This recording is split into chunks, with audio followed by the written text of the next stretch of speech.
Hello everyone, I'm Dragons After Dark, and today we'll be going over my strategies for the Falcosaur Team Rumble against the Wines Gone Bad in Azsuna.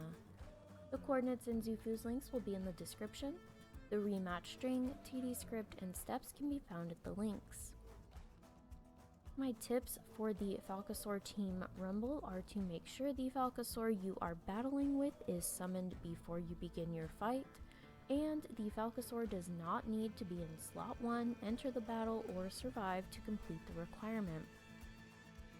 Vinyu is a 3-enemy battle against Vinyu, an elemental, and 2 random backline pets, so let's get started. First up, we have the Bloodgazer Team Rumble with our Bloodgazer hatchling. For this team I have Dodger, the Pygmy Camel, and the Bloodgazer hatchling. The idea with this team is to buff us with Dodger's hit buff. I believe it's Uncanny Luck. That's what it should be. Yes, Uncanny Luck. And then the Pygmy Camel has Whirlpool, and we're going to use that combined with Shattered Defenses to slowly whittle away at Vinyu's health. So let's get started. What we're looking to do with this particular team is cancel out the Inebriate debuff with our Uncanny Luck. We are going to apply Whirlpool, I think at least twice with the Pygmy Camel, and then we will swap over to the Bloodgazer to use Falcosaur Swarm to get Shattered Defenses so Whirlpool hits harder at least once, and because the Bloodgazer is a flyer, it takes reduced damage from Barrel Toss, so we should be pretty safe, and it stays faster than Vinyu. It's a decently solid strat. It can go a few different ways. I do have notes for all of the different ways this fight can go. There was only one I wasn't really able to test per se, and that's mostly because I couldn't get the RNG to happen to test it, but I know it's a possibility, so I have the steps outlined. Hopefully they work out. If nothing else, the tdScript will handle all of the conditionals that'll come up. So let's go ahead and get going. We're going to open with Uncanny Luck because Vinyu always opens with Inebriate, and then we're going to swap to our Pygmy Camel. And what you're looking for here is he can hit max with dive and he'll still have enough for a barrel toss hit later. You can probably take a crit from dive as long as it's a low roll dive and then barrel toss. Basically you want the camel to be able to survive putting 2 whirlpools on. If it doesn't survive to put the second whirlpool on, you're gonna have to forfeit, unfortunately. So now we're going to swap to the Bloodgazer. And we're going to get Falcosaur Swarm going so that we can get our Shattered Defenses debuff for this nice big Whirlpool hit, or as big as we can get since they have the boss debuff on. Or sorry, the boss buff. It's a debuff for us, it's a buff for him. Once Falcosaur Swarm is done, we're going to switch back to Dodger.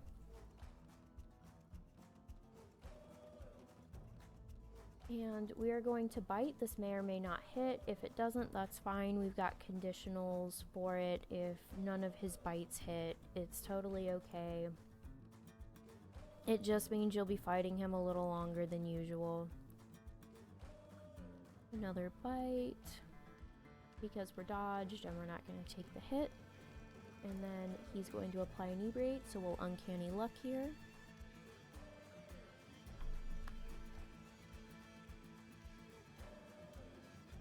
And now we will swap back to the Pygmy Camel. So what we're looking for here is you have to be able to take the barrel toss hit, and we're going to Water Jet.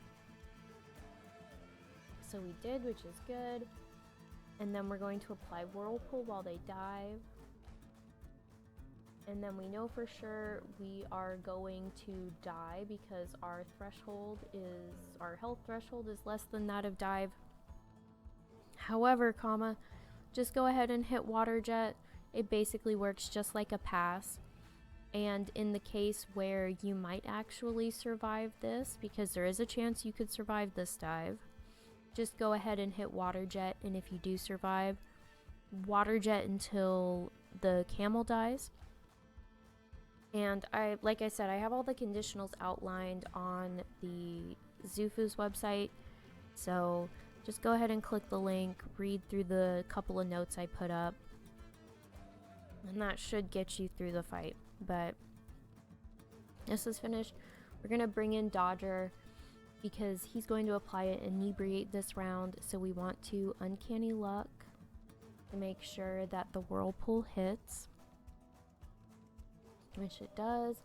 Now we're gonna swap to our Bloodgazer, and thankfully, even if he had crit us, bringing us below halfway, he'll still be faster. And we'll Predatory Strike because Venue is less than 25% HP. If something weird happens and Dodger didn't get to bite and he's not below 25% HP, you'll just Falcosaur Swarm and then Predatory Strike. Now the rest of the fight is just going to be cleanup. You can just kind of use whatever abilities you want. Usually I just make sure Shattered Defenses is applied. I'll use Predatory Strike if they're below 25% HP or if they're below the hit threshold. If it's not up, just Savage Talon.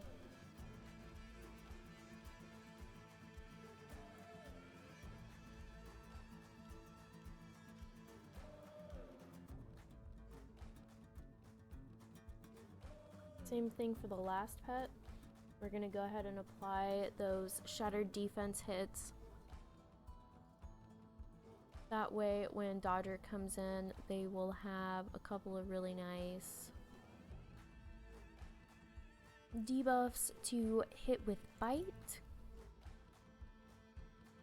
And there you go. That is it for the Bloodgazer Team Rumble. Now we have our Direbeak Team Rumble with our Direbeak Hatchling.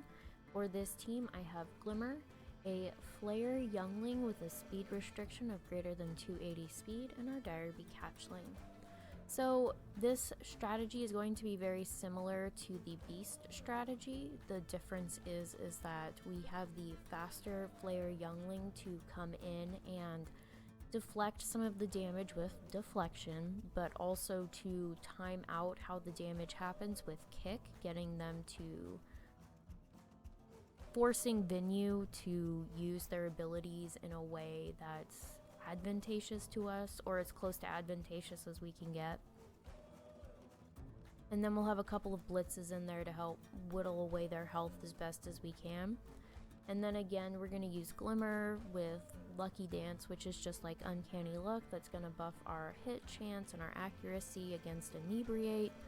And Glimmer will also apply Whirlpool, and we're going to use Shattered Defenses to bring it down as low as we possibly can, and then we'll clean up with the remaining pets against our remaining pets. So let's get going. I tried to mitigate as much RNG for these strategies as I possibly could. It's still there, unfortunately. I couldn't mitigate all of it, but I did the best I could, so hopefully it works out for everyone.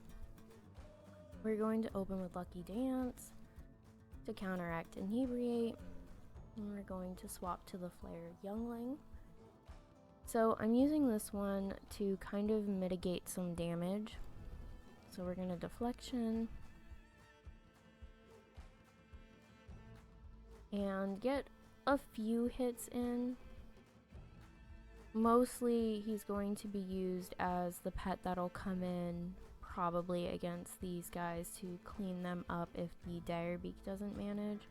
I'm pretty sure he gets through the fight with full health. So we're gonna kick here because we don't want him to throw this quite yet. And then we're going to blitz, kill Inebriate.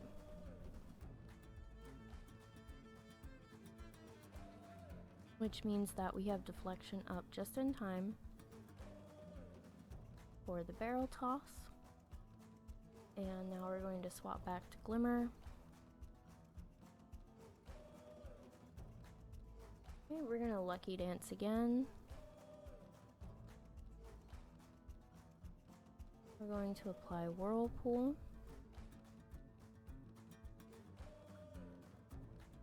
We're going to swap to the Direbeak Hatchling. Just like the Bloodgazer, we're going to take reduced damage from the Barrel Toss once it actually hits us. But first, we need to Falcosaur Swarm to make sure that this hits harder. So, Glimmer has a very similar moveset to another one. It's just, instead of Water Jet, it has a Deep Claw, I think. I prefer to use Glimmer because it's got a higher power stat, which means the Whirlpool's gonna hit a little harder. Anyway, swapping back to Glimmer. So basically, we're gonna Lucky Dance here.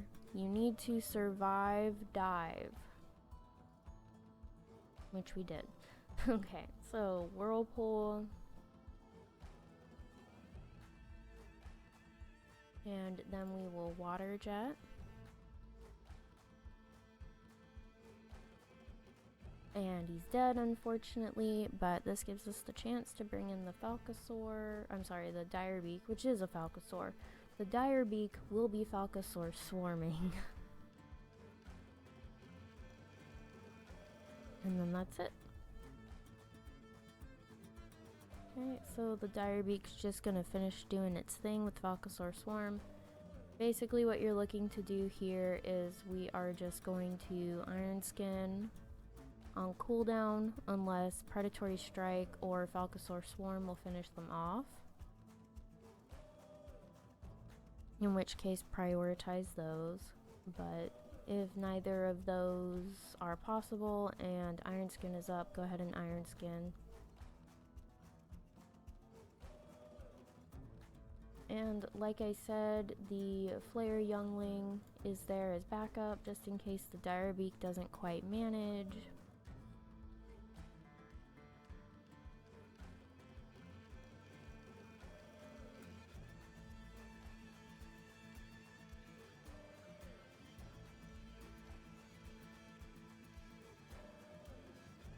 Now we have our Sharptalon Team Rumble with our Sharptalon Hatchling.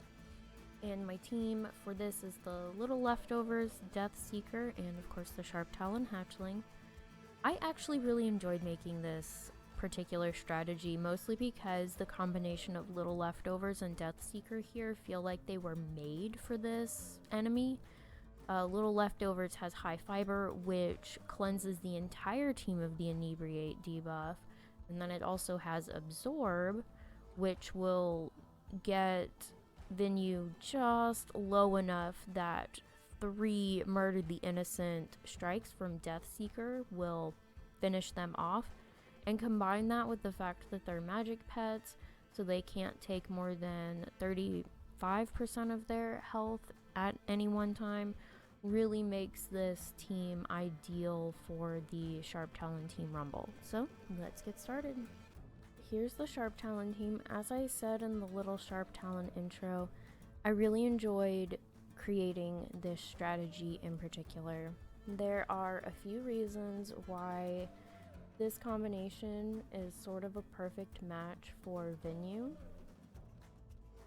So High Fiber removes the Inebriate debuff from the entire team, so we can switch in and out as we need to, which is what we're going to do with Death Seeker. Death Seeker's Murder the Innocent completely ignores the reduces all damage taken by 50%, so it will chunk away at 30% of the target's health for each time it's used, which is handy.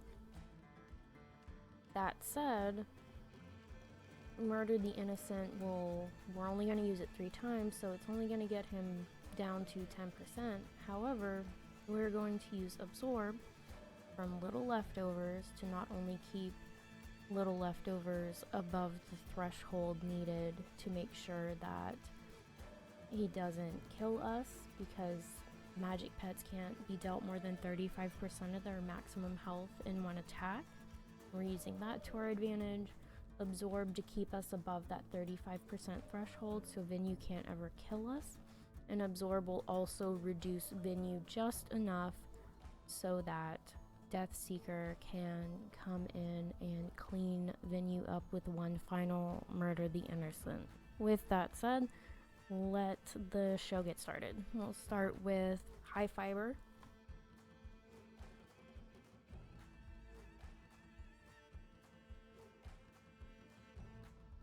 And then we will swap over to our Death Seeker. And the other nice thing is that the Death Seeker is only going to come in on the same round that Venue uses Dive, and Dive does weak damage against magic pets, which is super handy.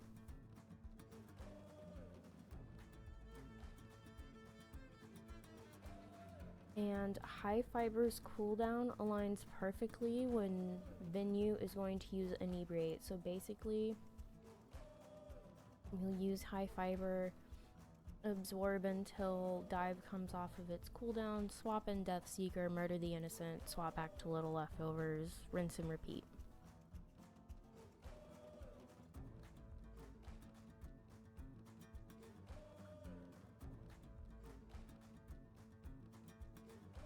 And then we can time this well because Venue is faster than Death Seeker, so it works out perfectly.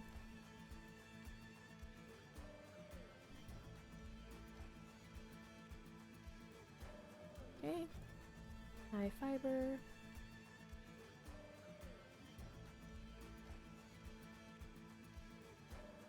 Absorb. And again, it's bringing us just above, or it's bringing us a little above 35, so it's going to be perfect for us. And then we're bringing Venue just below 30%, which is perfect for Death Seeker.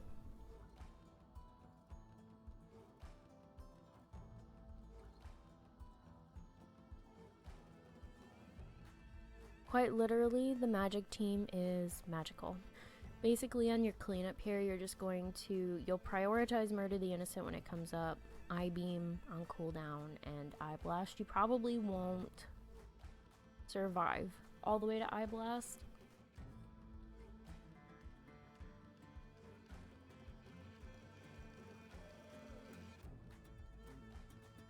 But that's okay, you might not even survive to get to Murder the Innocent. Totally fine. Sharptalon's gonna come in, probably make quick work of everything. So less than 25%, we're gonna Predatory Strike. And for the last pet, you can either Falcosaur Swarm and then Rip, or Rip and then Falcosaur Swarm. Really, it's dealer's choice. I'm just gonna go ahead and Rip. And then Falcosaur Swarm.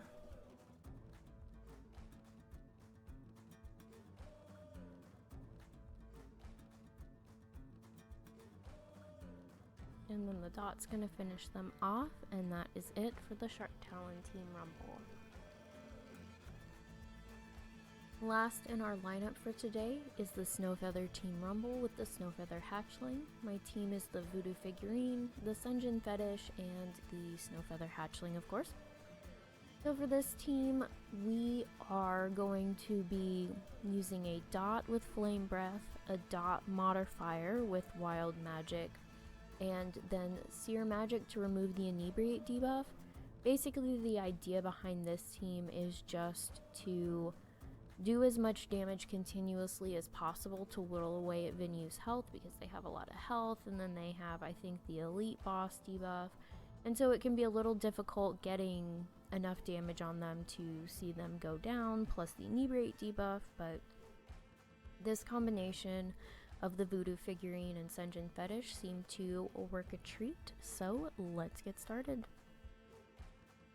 For our last team of the day, we have the Snowfeather Team Rumble, and for this one, we are, as I said, we are going to dot them up as much as possible with Flame Breath, modify the dots with Wild Magic so that we're doing continual damage that will help whittle away at this big HP pool and reduce damage taken. And then we will remove the Inebriate debuff with Seer Magic. Now, there are two possible ways for this to play out. Either the Voodoo Figurine is going to die on turn 6, or it's going to die on turn 10. I have the abilities lined out for both of those on the Zufu's link. So feel free to head over there. Everything will line up for you, and we got you covered. So we open with Flame Breath, and then Wild Magic.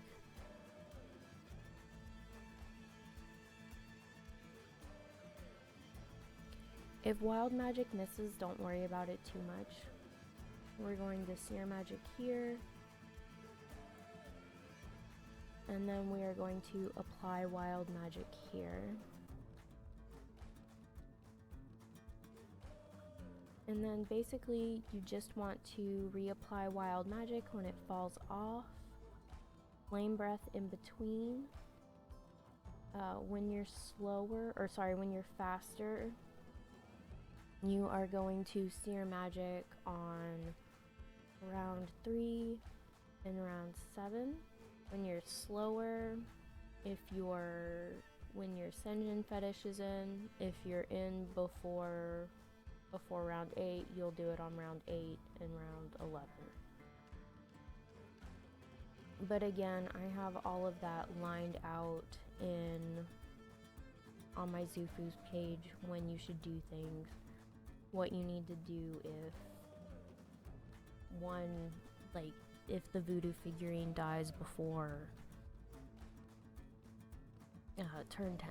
Sorry, I'm trying to think and click buttons and it's not working.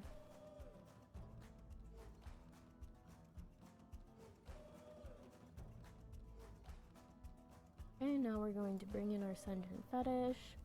So it's turn 11, when we will Seer Magic on this turn. And then pretty much we're just gonna Flame Breath until Vinyu dies.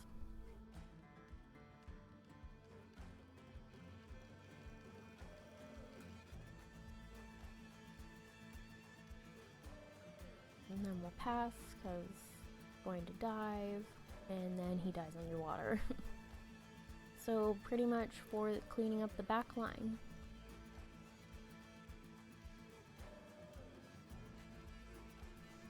Sorry, I'm still sick.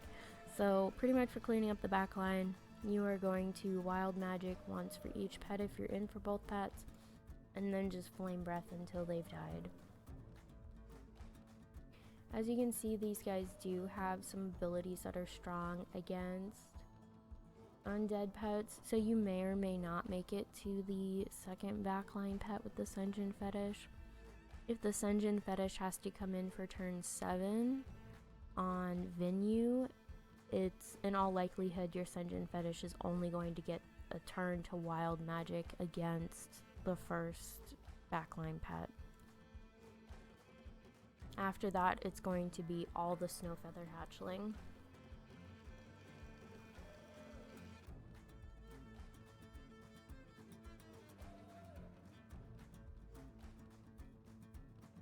Oh, that's a white Bandicoot with red eyes. I don't think I have that one.